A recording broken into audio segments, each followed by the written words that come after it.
Hello everyone, एक बार फिर से आप सभी का स्वागत है make it easy online platform पे। कैसे हैं आप सभी लोग? तो फाइनली बचे मध्य प्रदेश कर्मचारी चयन मंडल के द्वारा हम कह रहे थे कि कभी भी जो है नोटिफिकेशन आपका आ सकता है। तो फाइनल नोटिफिकेशन आपका आ गया है ना।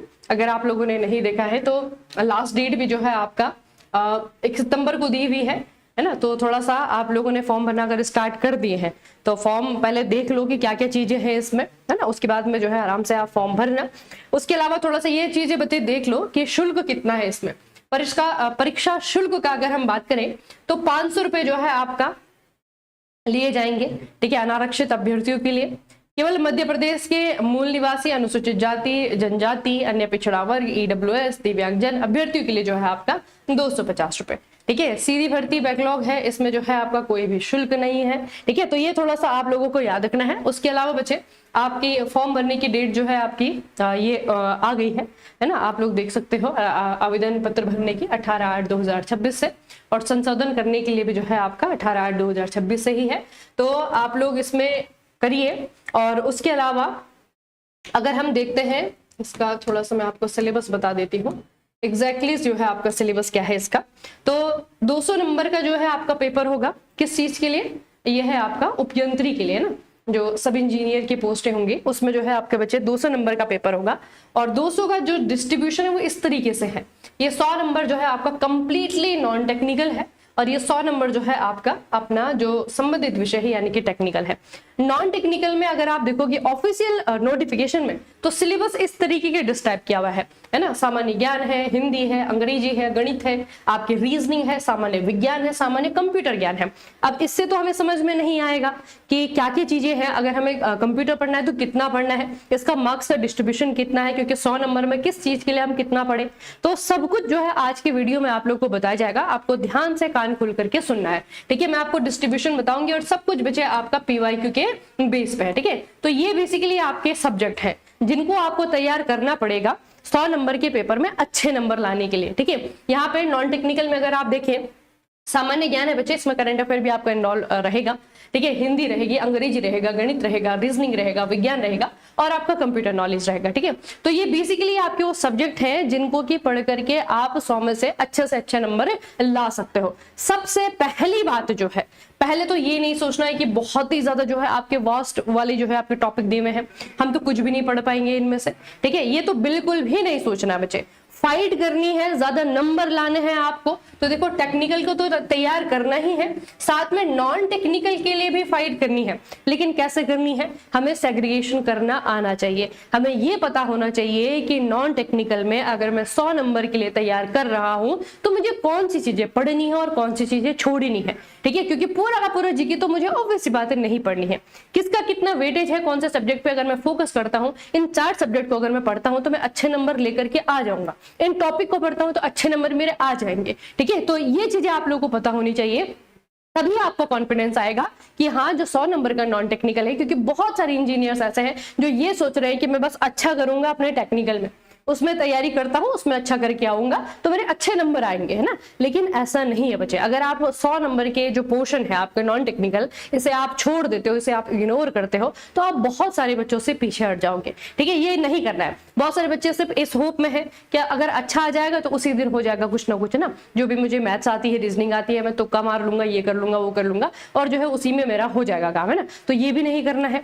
तो सबसे पहली बात तो इसको इग्नोर नहीं करना है। और दूसरी बड़ी बात जो अधिकतर बच्चा कर लेता है कि डर जाता है, इतने सारे सब्जेक्ट यार कैसे हो पाएगा, पढ़ने बैठेंगे तो टाइम वेस्ट हो जाएगा, फिर ऐसा भी नहीं है कि जो मैं पढ़ूंगा उसी से आपका एग्जाम में आएगा, है ना। ये बहुत सारे डाउट होते हैं जो कि तैयारी करते वक्त आप लोगों के सामने आते हैं। लेकिन कुछ नहीं से कुछ सही, ठीक है। पढ़ना है, फाइट करनी है, अच्छे नंबर लाने की कोशिश करनी है। कम से कम कोशिश करो, अपने आप को तैयार करो इस एग्जाम के लिए, ठीक है। तो अगर हम देखते हैं बच्चे, पहले मैं आपको डिस्ट्रीब्यूशन दिखा देती हूँ कि इतने सारे सब्जेक्ट हैं, लेकिन सबका जो डिस्ट्रीब्यूशन है वो कैसा रहेगा, मतलब जो 100 नंबर है ये कहाँ से आने वाले हैं। तो देखो बच्चे, लगभग 14 नंबर का जो है आपका जनरल नॉलेज आएगा, लगभग 16 नंबर का जो है आपका जनरल इंग्लिश आता है, 15 नंबर का जो है आपका जनरल साइंस आता है, कंप्यूटर के जो है आपको 13 प्रश्न देखने को मिलेंगे, जनरल रीजनिंग जो है आपका 14 नंबर का, मैथमेटिक्स जो है आपका 14 नंबर का, जनरल हिंदी जो है आपका 15 नंबर का। तो बेसिकली ये जो डिस्ट्रीब्यूशन मैं आपको बता रही हूँ ये है आपका पीवाईक्यू के बेस पे। प्रीवियस ईयर क्वेश्चंस, ठीक है, उसके बेस पे। क्या ये इतना ही रहेगा? नहीं, ये ऊपर नीचे हो सकता है। जीके जो है आपको जो दिख रहा है 14 का, ये 15 का आ सकता है, 12 का भी हो सकता है, कम और ज्यादा, लेकिन बहुत ज्यादा वेरिएशन नहीं मिलेगा। और एक चीज आप लोग देख रहे होंगे कि जो आपके साथ के साथ जो आपके टॉपिक हैं, जो आपके डोमेन है, सब्जेक्ट है, उसमें इक्वली डिस्ट्रीब्यूशन करने की कोशिश की गई है ना। कहीं पे भी जो है आपको बहुत ज्यादा वेरिएशन नहीं देखने को मिलेगा, है ना। इक्वली जो है मार्क्स को जो है एक तरीके से डिस्ट्रीब्यूट करने की कोशिश की गई। कोई से भी ऐसा सब्जेक्ट नहीं है जहां पर कि आपका कंसंट्रेशन फॉर्म में हो आपका नंबर, है ना। तो ऐसा नहीं है, इक्वली जो है डिस्ट्रीब्यूटेड है। और इसमें से बच्चे, जैसे मैं अगर थोड़ा सा दिमाग लगाऊं, अगर आप भी थोड़ा सा दिमाग लगाएं, जैसे कि हमारे कुछ ऐसे सब्जेक्ट है, कुछ ऐसे टॉपिक है जिनको अगर हम पढ़े तो हम अच्छा स्कोर कर सकते हैं नॉन टेक में भी। जैसे कि अगर आप देखोगे मैथमेटिक्स है बच्चे, मैथ के साथ आप रीजनिंग कर लो। देखो यहाँ पे जो है आपका 28 मार्क्स बनने हैं, और मैथ्स और रीजनिंग बहुत ज्यादा डिफिकल्ट नहीं आती है इसमें, है ना, अच्छी आती है। मतलब अगर पढ़ोगे, प्रैक्टिस करोगे तो बेसिक से टॉपिक्स आते हैं, वो प्रैक्टिस करके भी आपके हो जाते हैं, ठीक है। ये आपको देख लो 28 मार्क्स का जो है आपको यहाँ पे नंबर देगा। कंप्यूटर की अगर हम बात करें तो कंप्यूटर जो है, अगर मैं मध्य प्रदेश चयन मंडल की बात करूं तो इनका बच्चे हमने ITI भी किया है ना, ITI TU भी किया है, तो और पिछले 2 बार से हम कर रहे हैं लगातार। तो ITI TU में भी अगर आप देखोगे तो कंप्यूटर के क्वेश्चन जो है फंसने वाले आते हैं, है ना, फंस जाते हैं। मतलब कंप्यूटर हम जितना पढ़े, जितना आपका सिलेबस है, जितना आपका PYQ एनालिसिस है, उसके बेस पे हम पढ़े। मध्य प्रदेश के जो बाकी एग्जाम्स भी होते हैं वहां पे भी जो कंप्यूटर के क्वेश्चन पूछे जाते हैं, उनको भी अगर हम कर ले तो कंप्यूटर के क्वेश्चन ऐसे हैं कि हो जाएंगे आपके। मतलब ये नहीं होगा कि कंप्यूटर आपने पढ़ा और आपका जो है वेस्ट है। मतलब अगर कंप्यूटर यहाँ पे 13 नंबर का पूछा, कंप्यूटर जो है आपका 13 नंबर का पूछा गया है, तो 13 में से 9 नंबर तो आप ले ही आओगे, है ना। इतना बेहतरीन सब्जेक्ट है आपका कंप्यूटर, ये आपको मार्क्स दिलाएगा, ठीक है। उसके अलावा बच्चे आपका है ये साइंस।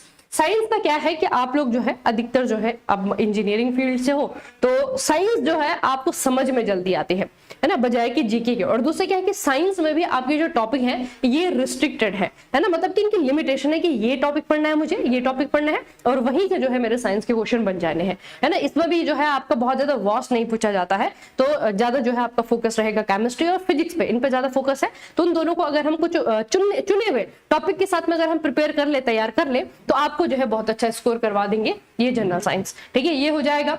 उसके अलावा जो है बच्चे आपका ये दोनों तो मैंने आपको बता दिए हैं। थोड़ा सा हिंदी और इंग्लिश है। इंग्लिश में मुझे पता है आप लोग पहले हाथ खड़ा कर दोगे कि नहीं ये तो नहीं हो पाएगा, लेकिन उसको मैं बताऊंगी। अगर आपको चाहिए कि मैम इंग्लिश का भी बता दो, अलग से स्ट्रैटेजी ले लो, अगर इंग्लिश हमें तैयार करनी भी है तो कैसे करनी है ना। क्योंकि इंग्लिश में भी आपका, अभी मैं सारे के सारे सब्जेक्ट आपको बताती हूँ कि क्या क्या इसमें पूछा गया है। तो ये बच्चे आपका इंग्लिश है। बाकी जीके जो है आपका खुद में क्या है कि इसके अंदर ही आपको क्या मिलेंगे, एक जीके लिखा हुआ है सामान्य ज्ञान, लेकिन इसके अंदर मध्य प्रदेश का जीके है, इसके अंदर जो है आपका इंडियन हिस्ट्री, इंडियन पॉलिटी, है ना। हर सब्जेक्ट का जो है एक एक क्वेश्चन आपको देखने को मिल जाएगा, ठीक है। तो इसको अगर हम छोड़ दें, बाकी जो आपके सब्जेक्ट है इसमें है टॉपिक्स। यहाँ तो पूरे सब्जेक्ट है। जनरल नॉलेज का मतलब है आपको 5-6 सब्जेक्ट पढ़ने हैं, लेकिन बाकी जो सब्जेक्ट है इसमें ये खुद ही सब्जेक्ट है, इसके अंदर आपको टॉपिक पढ़ने हैं, है ना। तो सबसे अच्छी बात तो यही है कि यहाँ पे जो बच्चे आपके सब्जेक्ट है और इनके अंदर हमें टॉपिक पढ़ने हैं। अगर हम टॉपिक की बात करते हैं तो एक एक करके मैं आपको बता देती हूँ। सबसे पहले तो जीके के बच्चे हम बात करें, जीके में जो है आपका भारत का भूगोल है, इतिहास है, ठीक है। मध्य प्रदेश का सामान्य ज्ञान इसी के भीतर आ जाता है,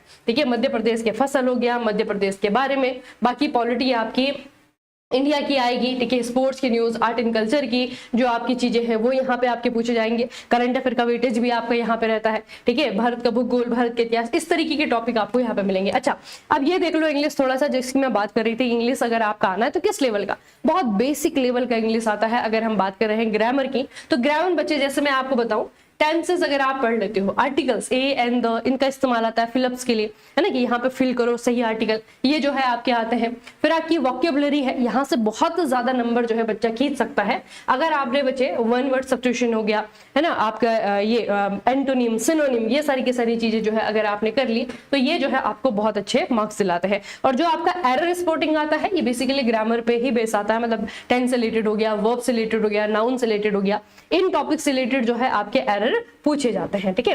तो ये 3 जो है आपके प्रकार के क्वेश्चंस रहेंगे। टॉपिक्स उसमें जो है आपका, एक तो आपका ये टेंसेस वाला हो गया, है ना, एक जो है आपका सब्जेक्ट वर्ब एग्रीमेंट है, ये आपका इंपॉर्टेंट टॉपिक है, ठीक है। और फिर जो है आपके जो वोकैबुलरी है, जितना ज्यादा हो सकता है अंग्रेजी के शब्दों को सीखिए, है ना। उसी में जो है आपका वन वर्ड सब्स्टिट्यूशन भी हो जाता है, उसी में आपका एंटोनिम हो जाता है, उसी में आपका सिनोनिम हो जाता है ना। लेकिन ये वाला पोर्शन भी आपका बहुत इंपॉर्टेंट है नंबर दिलाने के लिए, ठीक है। उसके बाद में बच्चे आपका जनरल साइंस की अगर हम बात करते हैं तो फिजिक्स और केमिस्ट्री, जैसे मैंने आपको कहा कि ज्यादा फोकस इस पे ही रहेगा आपका।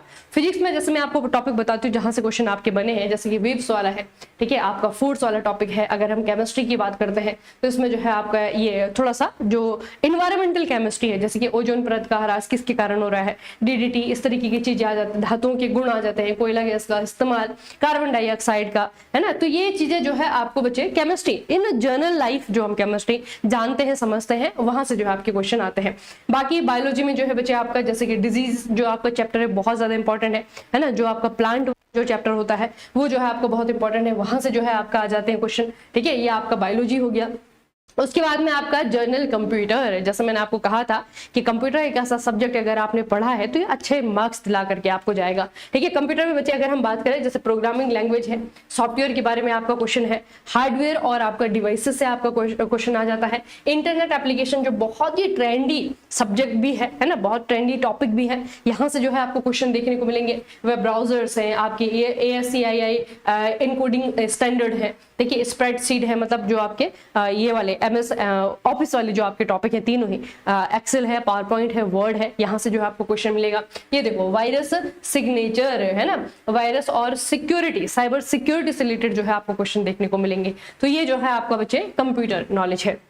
फिर आपका रीजनिंग है, तो रीजनिंग में जो आपका सीरीज है, डायरेक्शन सेंसेस है, मैथमेटिकल रीजनिंग है, कोडिंग है ना, ये जो आपके क्वेश्चंस आते हैं आपके रीजनिंग से बने हैं, बेसिक से रीजनिंग आती है इसमें। अर्थमेटिक की अगर हम बात करें तो परसेंटेज वाला चैप्टर है आपका, रेशियो प्रोपोर्शन है, मिक्सर एंड एलिगेशन का नंबर आ जाता है, क्वेश्चन आ जाता है आपका, सिंप्लीफिकेशन ऑफ एल्जेब्रिक फ्रैक्शन और एक्सप्रेशन, ये जो है आपका एल्जेब्रा के थोड़े से क्वेश्चन यहाँ पे मैंने PYQ में देखे थे, ठीक है। तो ये जो है आपका जनरल मैथ का बच्चे आपका सिलेबस रहेगा। हिंदी की अगर हम बात करें, जैसे इंग्लिश में जो है आपका वोकेबुलरी इंपॉर्टेंट है, वैसे ही हिंदी में जो है आपका जो शब्द भंडार हम कहते हैं ना, यहाँ पे आपका पर्यायवाची शब्द है, यहाँ पे जो है आपका ये वर्तनी शुद्धि वाला है ना, यहाँ पे विलोम शब्द है, इस तरीके के जो आपके टॉपिक है बच्चे, यहाँ से क्वेश्चन है। इसी का जो है आपका एक पार्ट होता है लोकोक्तियां और मुहावरे, यहाँ से जो है आपके क्वेश्चन बनते हैं, ठीक है। साहित्य जो हिंदी साहित्य से जो बुक्स एंड ऑथर वाला जो क्वेश्चन बनता है वो हिंदी साहित्य से जो है आपको देखने को मिलेगा। बाकी ग्रामर की अगर हम बात करें, व्याकरण की अगर हम बात करें, संधि वाला आ जाता है बच्चे, संज्ञा के भेद आ जाते हैं आपके, ठीक है। तत्सम तद्भव जो शब्द है ये भी आपको कहीं ना कहीं यहीं पे शब्द भंडार में वोकेबुलरी में काम आएंगे, ठीक है। वचन है, काल है आपके, विराम चिन्ह है, तो बहुत बेसिक से चैप्टर है। मतलब ये चैप्टर बच्चे ऐसे हैं ना, इन चैप्टर्स को जो है अगर आप मतलब पढ़ने बैठोगे, अगर ईमानदारी से पढ़ने बैठ रहे हो आप, तो एक दिन में एक चैप्टर जो है आपका फिनिश होने वाला है। बहुत ज्यादा लेंथी चीजें नहीं पढ़नी है, बेसिक से नियम आपको पता होनी चाहिए। आप एक बार थ्योरी पढ़ लो, दूसरे दिन जो है आप MCQs कर लो, है ना। तो इतना ही आपको एफर्ट लगाना है, बहुत ज्यादा डीप पढ़ने की जरूरत आपको नहीं है, ठीक है। तो ये जो है जनरल हिंदी आपकी इस तरीके से पूछी जाएगी। तो ये बच्चे मैंने आपको एक एनालिसिस दिया है कि अगर आपको 100 नंबर के लिए नॉन टेक्निकल तैयार करना है, और जो कि करना है, भागना नहीं है इससे, ठीक है। अगर आपको तैयार करना है तो आप जो है इन सारे टॉपिक को दिमाग में रख करके, ये माइंड में रख करके कि ये नहीं सोचना है कि नॉन टेक्निकल तो बहुत ज्यादा वास्ट है, वास्ट नहीं, आपको जो है कुछ सिलेक्टेड ही चीजों को पढ़ना होगा। उन्हीं को जो है पहले थ्योरी पढ़ेंगे, उसके बाद में जो है प्रैक्टिस करेंगे, इस तरीके से जो है चीजें आपको करनी होगी और सारी चीजें जो है आपकी सही जाएंगी। मतलब 100 में से आप मैक्सिमम नंबर स्कोर कर पाओगे, ठीक है। तो छोड़ने की तो बिल्कुल भी मत सोचना। अगर आपको लगता है कि मैम इससे रिलेटेड कुछ और गाइड कर दीजिए, है ना, सब्जेक्ट से रिलेटेड या फिर आपका जो कंटेंट है उससे रिलेटेड कुछ और गाइडेंस अगर आपको चाहिए, इस एग्जाम से रिलेटेड कुछ और गाइडेंस आपको चाहिए, तो इस वीडियो के कॉमेंट सेक्शन आपके लिए ओपन है, वहां पे जाइए, कमेंट करिए और जो भी क्वेश्चन आपको लगता है कि मैम पूछना है मुझे, वो जो है मुझे पूछिए, ठीक है। तो चलिए फिर आज का सेशन यहीं पे समाप्त करेंगे, मिलेंगे आप लोगों को नए सेशन में। तब तक के लिए पढ़ते रहिए, बढ़ते रहिए, अपना खूब सारा ख्याल रखिएगा। आप सभी का बहुत बहुत धन्यवाद।